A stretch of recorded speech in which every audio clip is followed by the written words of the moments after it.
2022년 2월 14일입니다. 경매 라방 제57강이고요. 생생경매 93쪽에 보니까 배당 종기일이 나와 있는데 배당 철회는 아마 생생경매 106페이지에 나와 있을 것 같습니다.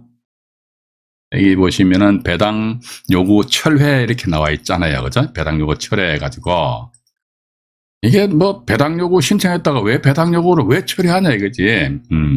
그 묻지도 따지지도 말아요. 지가 철회하고 싶으니까 철회한 거지 뭐. 그죠?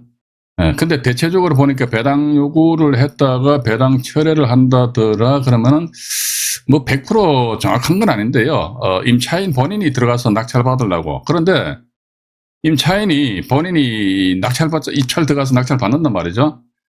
그래야 했을 경우에는 채권 상계 신청이 가능한데, 근데 본인이 배당 신청했다가 배당 철회를 했지 않습니까? 그러면 채권 상계 안 돼요.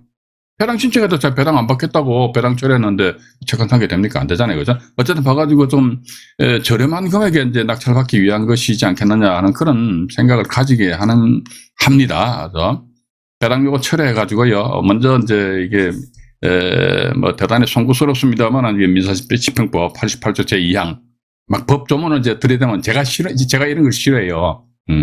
왜냐면 또 이게 이런 경매 처음 접하시는 분들은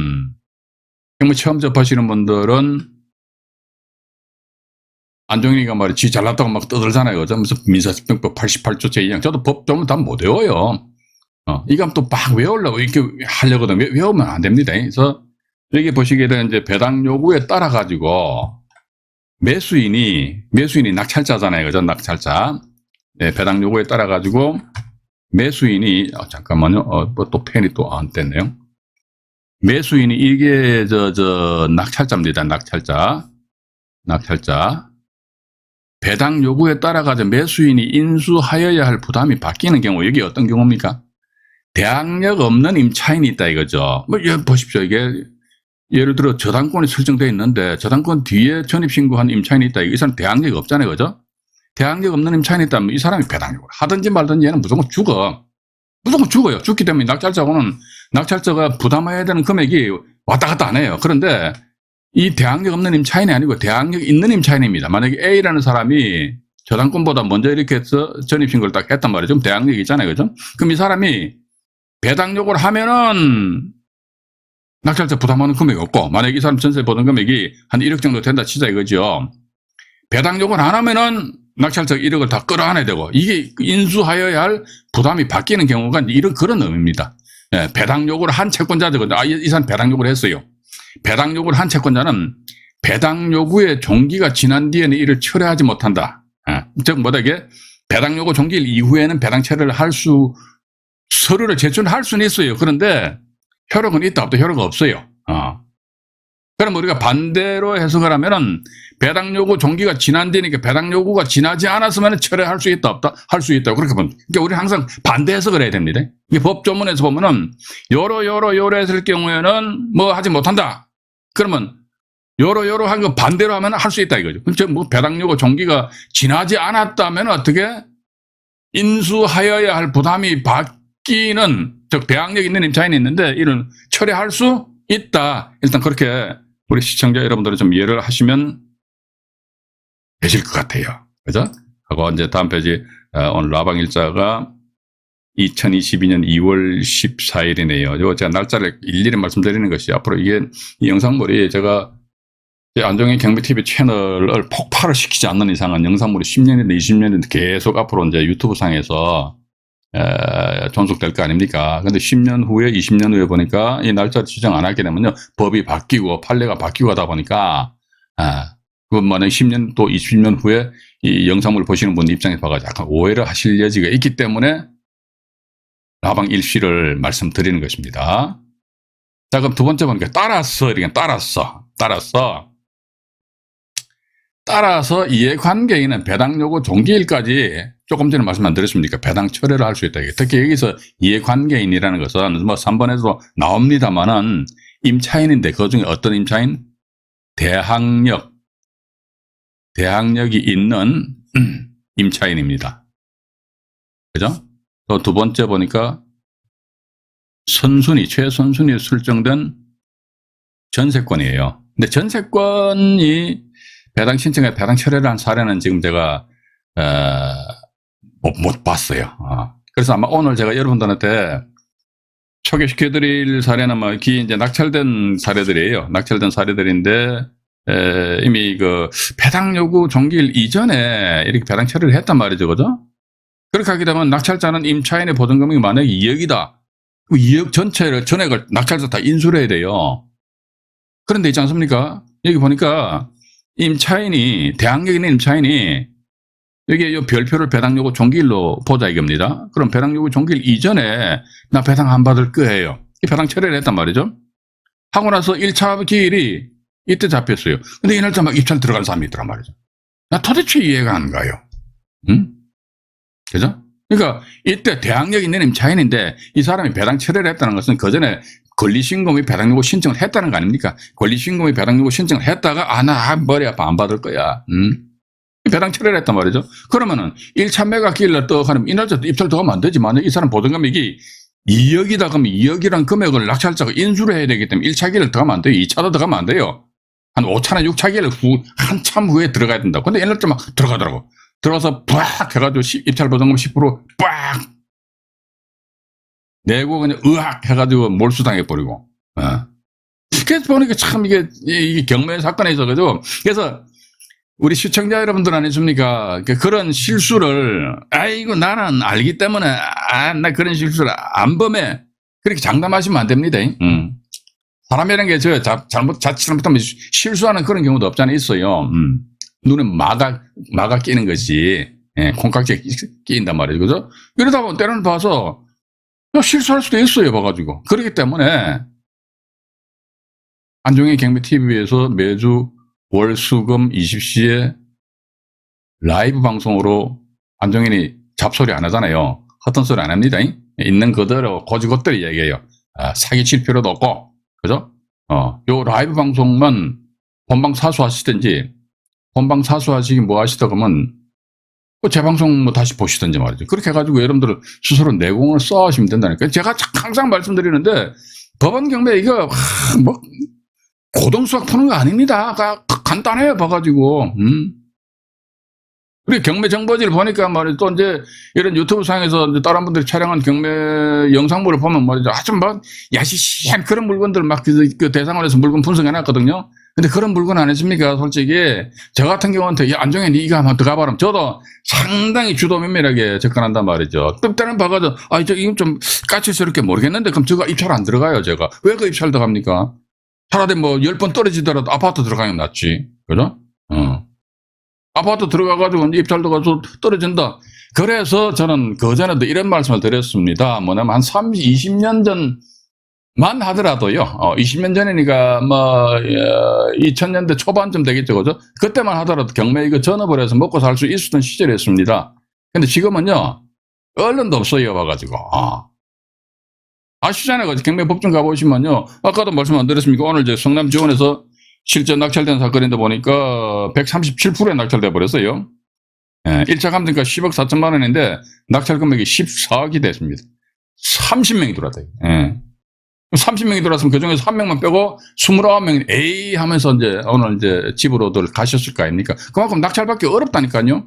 낙찰받기가 어렵기 때문에 이게 경매를 전업을 해가지고 나는 한 달에 한 건씩 낙찰 받아가지고, 이거, 꿈 깨셔야 됩니다.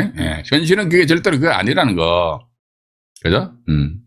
한 달에 한 건씩 낙찰 받는다 그러면 나중에 취득세나 이런 거 어떻게 여러분들 감당하시렵니까? 세금감 감당도 안 되는데. 맞지 않습니까? 그죠? 그런 측면에서 가지고, 전업보다는 내가 지금 기존에 어떤 직업을 가지고 있고, 세컨잡 그런 측면에 있어가지고, 그냥 한번 입찰 들어가 보는 거죠. 그런 아주 가벼운 마음으로 이렇게 물건을 바라보시는 것이 어떻겠는가 하는 그런 생각을 가진다는 것이죠. 그렇기 때문에 이런 내용에 있어가지고 그냥 들으시라니까. 라이브 방송 그냥 제가 뭐 조건 제시합니까? 아무런 조건 제시 안 하잖아요. 그냥 들으시라고. 제가 여러분들은 돈을 달라는데 뭘 달랍니까? 맨날 이런 얘기 하죠. 그죠? 그냥 들으시라고. 이런 것조차 듣기 싫다면 그분들은 경매 투자하면 안 되지요. 맞잖아요. 그죠?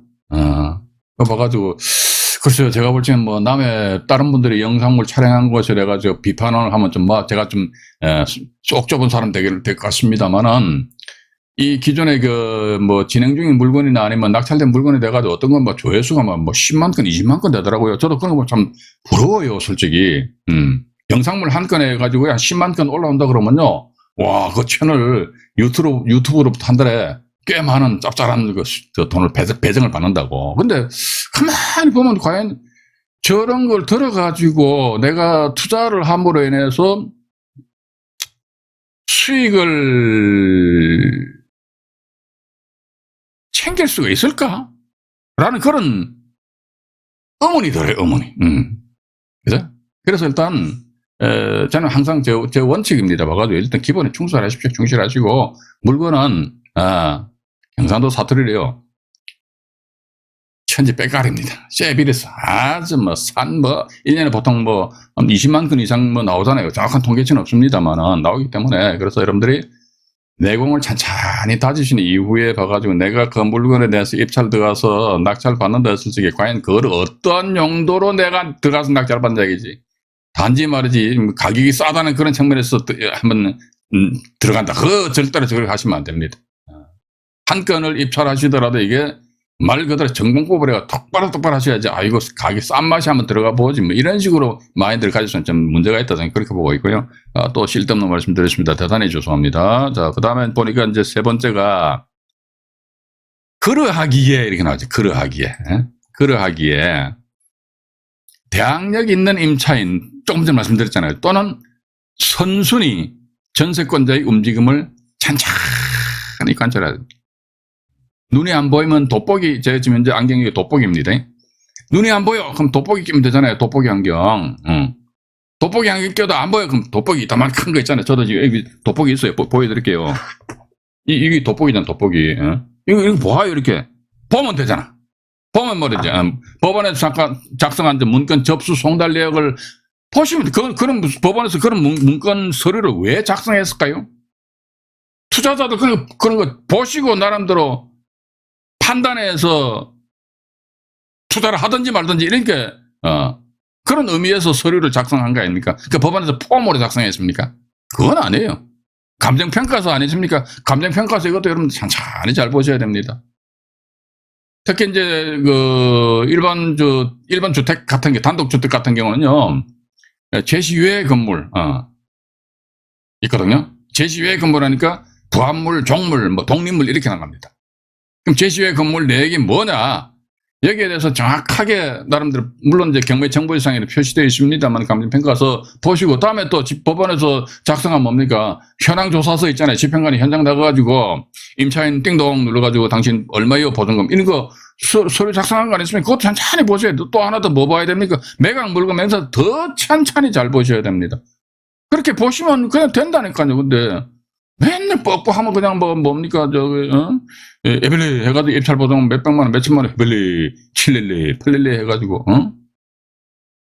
입찰 보증금 몰수당하신 분들 아마 제 말씀 들으시면 안중에 저놈 쉽게 해가 저를 욕을 하실 거예요. 욕하셔야 괜찮습니다. 욕어도 뭐 오래 사니까, 저는 가늘고 아주 길게 나가려고 합니다. 앞으로 한 20년 한 해무에 안 되겠습니까? 그죠? 찬찬히 보시면은, 충분히 또 하실 수가 있는 그런 상황이기 때문에 급한 게 하나도 없다. 저는 그렇게 보면서요. 그래서 오늘 일단 먼저 제가 배당 요구 철회 관련된 사례를 말씀드리기 전에 요 최근래가 오늘이죠. 오늘 낙찰된 그 경매 사례가 있습니다. 사례가 조금 전에 말씀드렸죠. 130불 이상 낙찰된 사례 가지고요. 이게 오늘이니까 이게 성남역일 겁니다. 해가지고 아파트가 이겁니다. 아파트 하나 있거든요. 이거잖아요, 이거. 이 보셔요. 그러니까 우리가 이제 제가 이거를 보여드리는 이유가 뭐냐 그러니까 요즘 하도 이제 언론에서 말이지 그냥 이제 뭐 부동산 값이 떨어지니 많이 말이지 뭐 매덕이 빠졌네 그런 그를 보면 저도 그런 뉴스 보면 야 이거 봐라 참 이제 뭐 해도 되나 안 되나 고민하거든요. 근데 이게 수원지방 보면 성남 지원 사건이지 않습니까? 잠깐만 이제 얼굴을 조금 줄여드릴게요. 줄여드릴게요. 네, 됐습니다. 수원지방법원 성남지원 경매 사건이 있더라 이렇게 나와 있습니다. 봐가지고 이 중복 사건은 있네요. 그죠? 이중을 해가지고 사건 번호 나와 있고요. 오늘이 2월 14일이지 않습니까? 2022년 2월 14일인데요. 안모씨 해가지고 저랑 같은 종씨가 낙찰 받으셨네요. 입찰 몇 명입니까? 30명이 응찰하셨잖아요. 그죠? 그래가지고 10억 4천만 원인데 14억 2,700만 원. 137%. 2등이 보니까 14억 1,300 이렇게 약 한 1,400 정도 1,400 정도 차이 나죠. 그죠? 야, 이거 바지 세운 거 아니야? 뭐 그럴 수도 있겠죠. 그죠? 그런데 이 본건이 지금 이제 전에는 이제 좀 넓죠. 39.75평이잖아요. 여기 보니까 통칭 46평형으로 분류해집니다. 46평형으로 분류해지는데 이게 그 최근에 거래된 금액이 보니까 15억에서 16억에 거래가 되고 있어요. 15억에서 16억. 야, 근데 왜 이렇게 싸? 가격 시점 보십시오. 2019년 12월 27일이잖아요. 그죠? 2019년 12월 27일 기준 하니까 이 당시는 아마 한 10억대 선 되는 것 같습니다. 근데 여러분들도 더 잘 아시잖아요. 그죠? 요 한 몇 년 사이에 가지고 막 아파트 가격이 완전히 뻥튀기를 더블 이상 뛰어버렸잖아요. 그죠? 그러다 보니 현재는 이제 15억, 16억 하니까 이제 30명이, 이 날짜에 30명이 1차기일에 30명이 들어왔다. 그럼 30명이 이 바보 멍텅구리는 아니다. 저는 그렇게 보고 있습니다. 이분들은 다 나름대로 조사를 다 해봤을 거란 말이죠. 그죠? 해보니까 이런 식으로 결과가 나왔다. 그러니까 이런 게 아주 당연한 거예요. 그 뭐 봐가지고 2등하고 1,400만 차이니까 바지라 할지라도 일단 15억 내지 16억의 어떤 매매 가격으로 형성되어 있기 때문에, 큰 문제는 없지 않느냐 하는 그런 생각을 가지게 됩니다. 물론 이제 이런 걸로 인해 가지고 내가 낙찰 받고 나서 자금 경매 잔금은 과연 어떤 식으로 내가 이제 해야 될 것인지 이런 부분에 있어서는 본인들이 이제 알아서 판단을 하셔야겠죠. 그죠? 이거 보십시오. 보시게 되면요. 권리 관계도 뭐 복잡한 거 없어요. 봐가지고. 전 보면 막 경매가 어렵다고 뭐가 어렵냐. 이게 법률 용어가 어렵다. 저 깝깝해. 법률 용어 우리가 저기 해석하고 뭐 나름대로 읽고 말이지 분석하는 게 아니거든요. 법원에 가서 뭐 산다. 부동산 사잖아요. 여러분들 그렇게 보시면 됩니다. 내가 법원 경매를 통해서 부동산 안 산다 그러면요. 나는 일반 매매에서 부동산 산다 그러면 여러분들 어디 가서 부동산 매매 계약 체결하십니까? 그 동네 소유하고 있는 부동산 중개업소니까 법원도 어떻게 부동산 중개업소예요. 별거 없습니다. 그죠?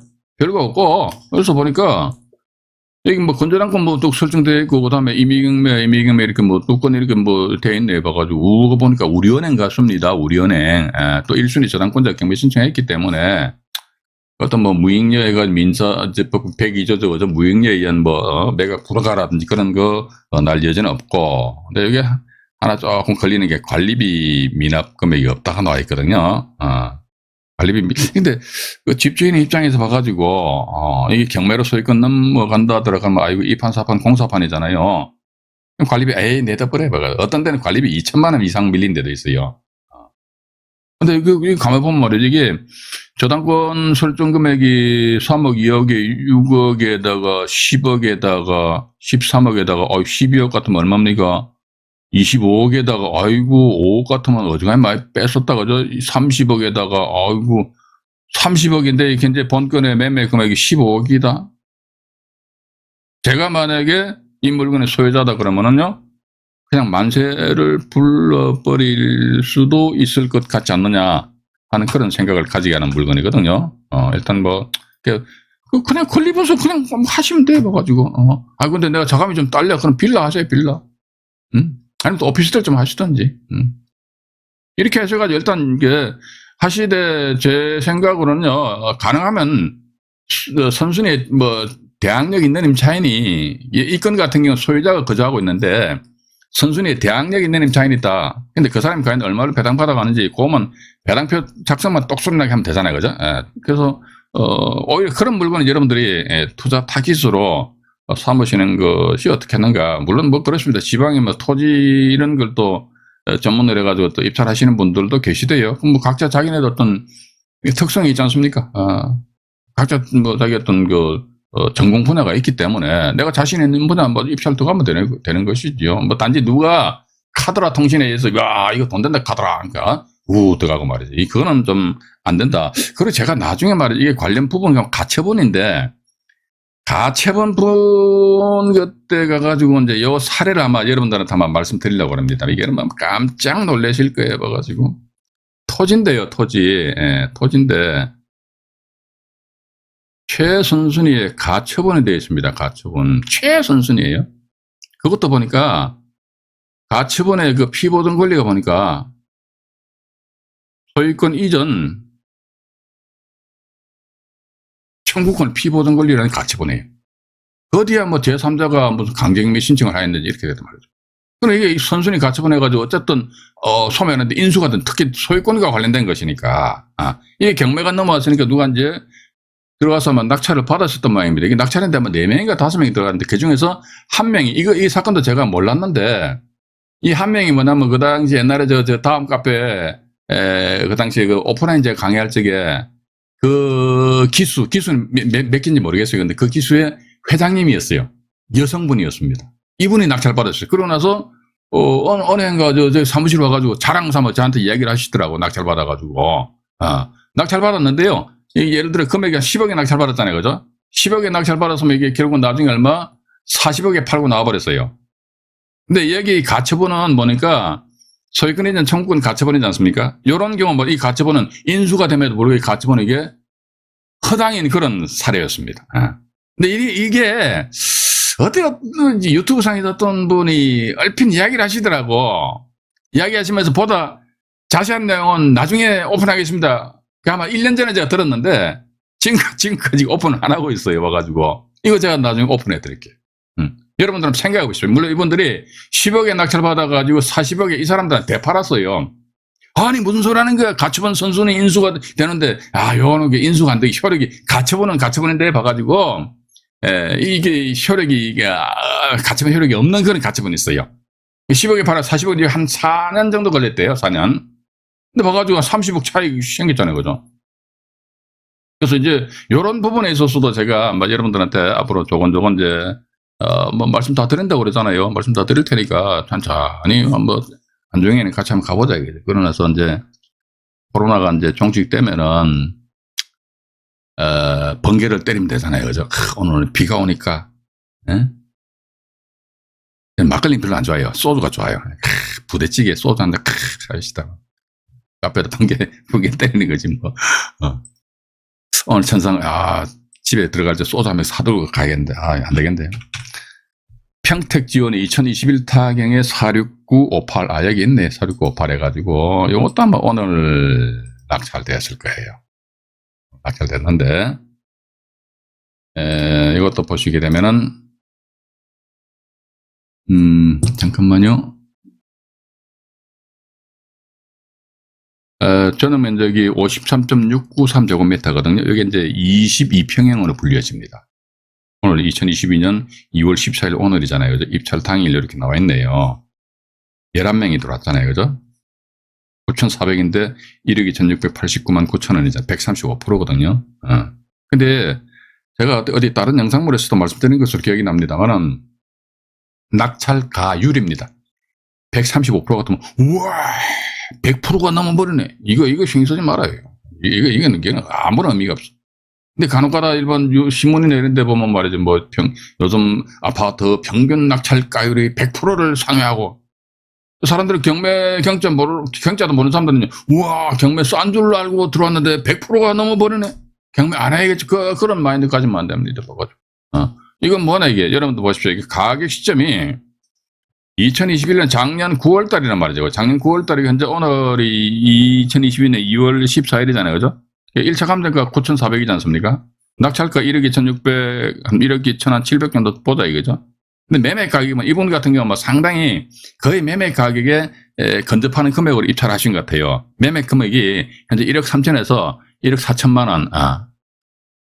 실제 이제 인터넷 사이트 들어가보면 이제 이런 1억 3천만 원, 1억 4천만 원에 최근에 또 거래된 사례가 있더라고요. 있기 때문에. 그래서 아마 어쨌든 이분 같은 경우는 이제 실수요자 입장에서 또 우리가 입찰가 결정하는 데 있어가지고는요. 내가 투자 목적이 뭐지? 나 들어가서 살 거요. 그럼 확 질러버리는 거죠. 근데 봐가지고 1억 3천만 원인데 경매에 나왔으니까 1억 5천만 원 질러버려요. 그건 바보 뭉뚱그리지. 그죠? 마지노 어떤 선이 있어야 될 거 아닙니까? 마지노 선이? 그러니까 예를 들어 내가 조사해 보니까 매매 금액이 1억 3천이다 그러면 1억 3천만 원 아니야. 그럼 1억 2천 한 500 정도를 마지노 선 해가지고 어느 정도 경매법정 가서 조금 더 쓸까 말까 고민을 하셔야 된다는 것이죠. 매물이 나와 있는데 왜 그냥 매매 가격보다 높은 경우를 썼냐고요. 그래서 또 하나 더 뭐 이게 내가 들어가 사는 집이 아니고 그거 낙찰 받아가지고 전세 놓고 해가지고 이렇게 해야지 투자 목적이다. 그러면 아무래도 일반 실수요자 입장에서 접근하는 것보다는 입찰 금액이 조금 다운될 수밖에 없지 않습니까? 조금 다운된다는 것은 뭐 봐가지고 낙찰 받을 확률이 한참 더 많이 떨어지지 않겠느냐 이런 측면에서 한번 여러분들 좀 보셔야 될 것 같습니다. 오늘 지금 제가 오늘 낙찰건 2건인데 봐가지고 보여드리는 이유가 뭐냐면은요, 이것도 이제 법원에서 평가한 감정가격 9,400이다. 이거 완전히 우리 개무시해 버려야 됩니다. 감정가격을 믿지 마시라는 것이요. 이게 보니까 자한감정이라는 회사에서 감정평가를 했는데 이 자한감정 이 사람들을 제가 불신하는 게 아니에요. 이분들은 이 당시 2021년 9월 14일 날 자기는 현장 조사 해보니까 9,400 맞아요. 그럼 맞는 거예요. 그런데 내가 2022년 2월 달에 내 입찰 들어갈 때 보니까 아이고 이 동네 가격이 팍 뛰어버렸네. 그럼 뛰었다면 뛴 금액 이걸 기준해 가지고 내 입찰 금액을 써야지만 경매법정에서 나의 이름 석자가 불려지면 그 상당히 정말 아름답게 잘 들릴 겁니다. 네, 경매 낙찰받고 나서 본인 이름 딱 불려지면요 정말 기분 이거되는 거예요. 일단 그렇게 여러분들 이제 그런 기분 좋은 상황을 맞닥뜨리셔야 될 거 아닙니까? 그죠? 일단 그렇게 보시고요. 자, 그럼 두 번째로 이제 뭐냐면, 지금 벌써 30분이네요. 그러면 일단 여기서 일부 방송 마치고, 그 다음에 이제 화면 정리를 한 상태에서, 2부 방송에서, 여러분들 만나 뵙도록 하겠습니다. 1부 방송 마치도록 하겠습니다.